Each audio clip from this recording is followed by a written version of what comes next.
Baik, bismillahirrahmanirrahim. Assalamualaikum warahmatullahi wabarakatuh.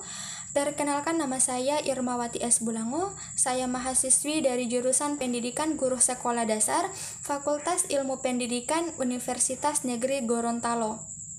Baik, sebelumnya yang saya hormati dosen pengampu mata kuliah asesmen pembelajaran yang saya sebut nama beliau Ibu Vika Muniati Arifin, SPD, MPD.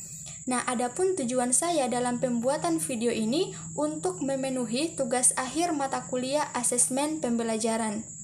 Nah, pada kesempatan kali ini, saya akan menjabarkan bentuk penilaian dalam rencana pelaksanaan pembelajaran. Nah, RPP yang saya ambil yakni pada kelas 5 semester 2, khususnya pada tema 8, subtema 2, pembelajaran 3. Nah, untuk muatan terpadu, itu berfokus pada ilmu pengetahuan sosial dan materi pokok mengenai jenis-jenis usaha ekonomi yang dikelola sendiri. Nah, yang pertama kompetensi inti. Nah, seperti yang tertera pada layar, kompetensi inti ini terbagi menjadi KI1, KI2, KI3, dan KI4. Kemudian untuk kompetensi dasar. Nah, untuk kompetensi dasar di sini terdiri atas dua, yakni kompetensi dasar untuk pengetahuan, yakni 3.3, dan kompetensi dasar untuk keterampilan, yakni 4.3. Kemudian indikator. Nah, indikator di sini terdiri dari 6 indikator.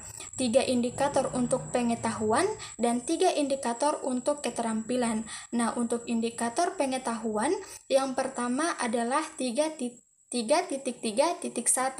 yakni membaca buku atau teks tentang jenis-jenis usaha ekonomi yang dikelola sendiri. Nah, ini termasuk indikator pendukung. Kemudian indikator 3.3.2 mengemukakan pengertian dan ciri dari usaha ekonomi yang dikelola sendiri. Nah, indikator ini termasuk pada indikator kunci atau inti. Kemudian indikator pengetahuan yang ketiga, yakni 3.3.3, di mana mengurutkan jenis-jenis usaha ekonomi yang dikelola sendiri. Nah, ini termasuk pada indikator pengayaan. Kemudian indikator untuk keterampilan, yang pertama 4.4.1, mengidentifikasi jenis-jenis usaha ekonomi yang dikelola sendiri di lingkungan sekitar. Nah, ini termasuk indikator pendukung. Kemudian indikator yang kedua untuk keterampilan, yakni 4.4.2, tentang menyajikan hasil identifikasi tentang jenis-jenis usaha ekonomi yang dikelola sendiri dalam bentuk laporan pengamatan. Nah, ini termasuk pada indikator inti atau indikator kunci.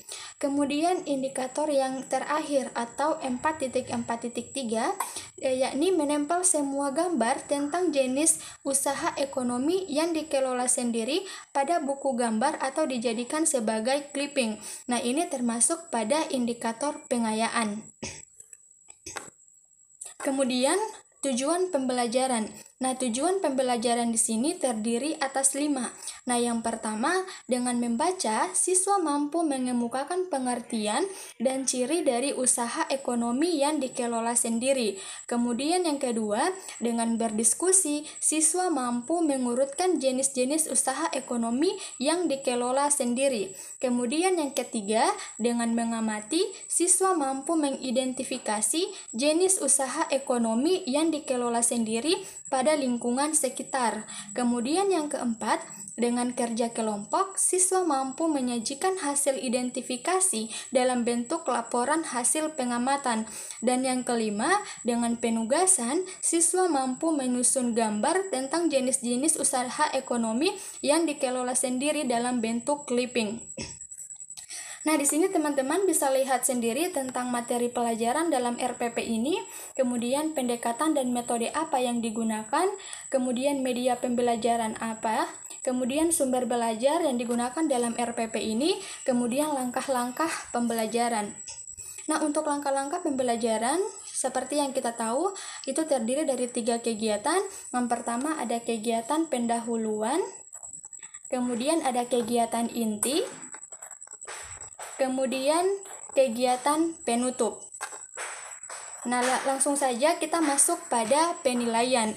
Nah, di sini saya menyediakan 4 rubrik penilaian, yakni untuk penilaian sikap itu ada 2 rubrik penilaian, yakni rubrik penilaian untuk spiritual dan sosial, kemudian rubrik penilaian pengetahuan, dan rubrik penilaian untuk keterampilan. Nah, seperti yang kita tahu bahwa untuk penilaian sikap ini dia terbagi menjadi 2, yaitu spiritual dan sosial. Nah, yang pertama kita akan membahas mengenai penilaian spiritual atau KI1.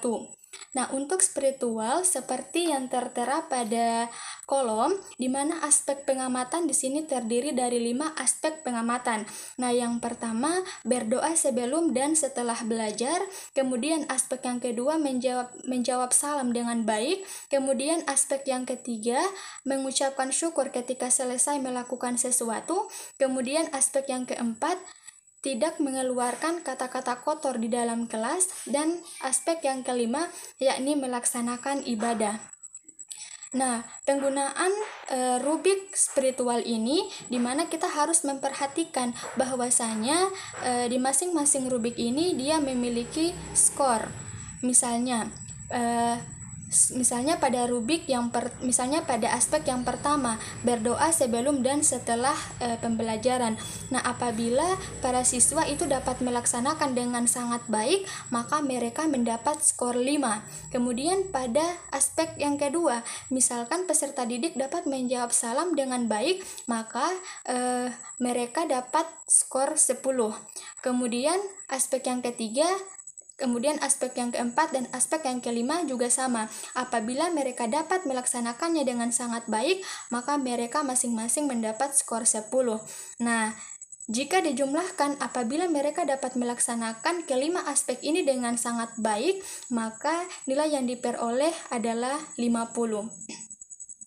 Kemudian untuk penilaian sosial sama halnya dengan spiritual. Di sini juga terdiri atas 5 aspek. Nah, aspek yang pertama, artinya aspek pengamatan yang pertama yakni suka menolong teman, kemudian aspek yang kedua aktif dalam kerja kelompok, kemudian aspek yang ketiga menghormati pendapat teman, kemudian aspek yang keempat 3S, senyum, sapa, dan salam. Kemudian aspek yang kelima di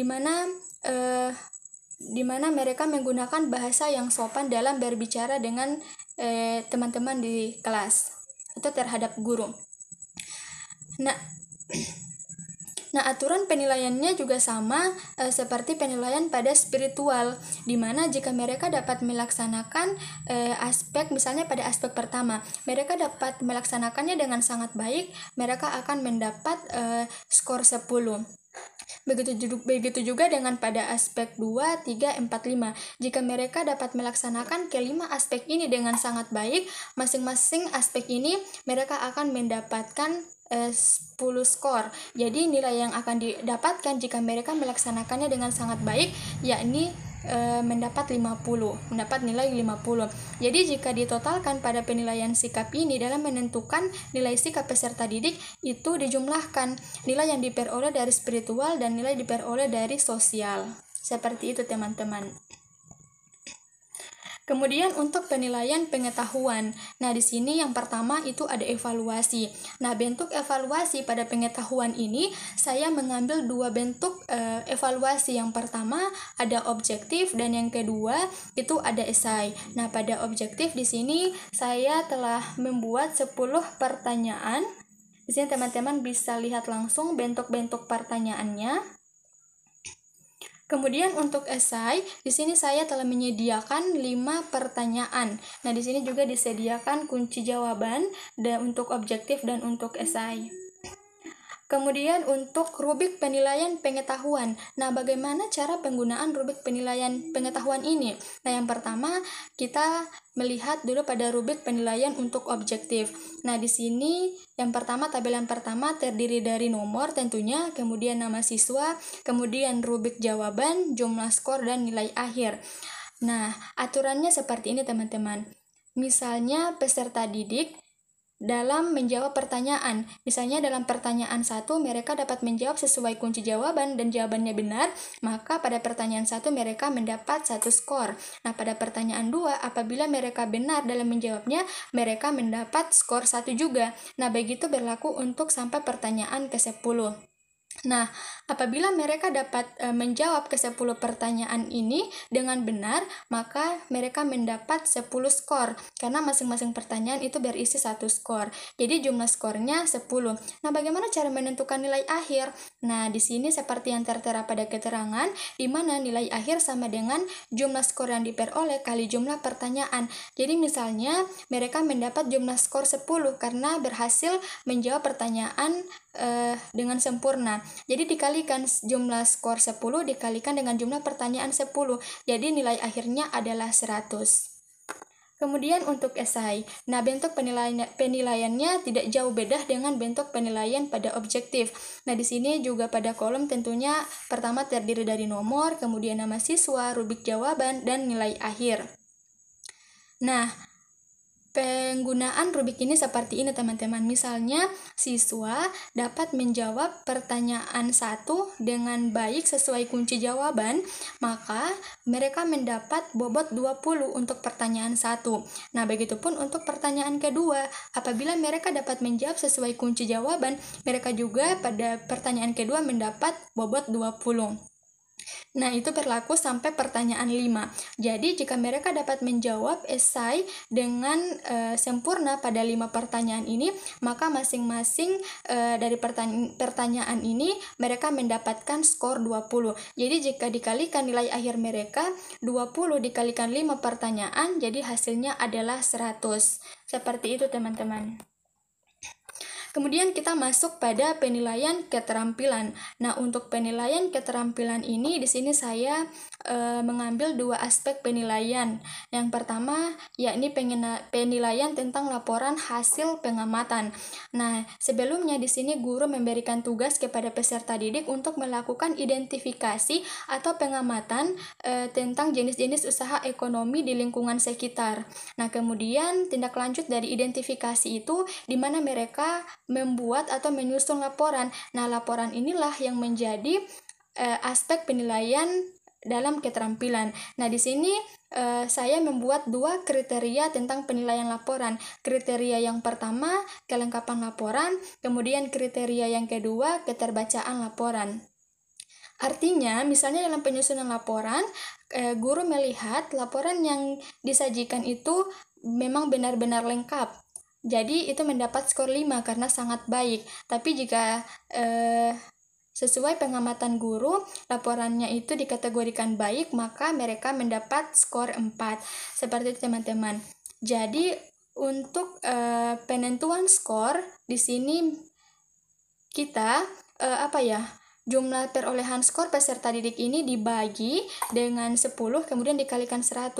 Jadi apabila peserta didik ini dapat menyelesaikan laporan sesuai dengan kriteria yang pertama yakni kelengkapan laporan. Jadi mereka mendapat nilai 5. Jadi 5 ini dibagi 10 dikali 100 maka hasilnya adalah 50. Nah, ini juga berlaku untuk kriteria yang kedua, keterbacaan laporan. Apabila mereka dapat menyelesaikan laporan ini dengan keterbacaan laporan yang sangat baik, maka mereka mendapat skor 5.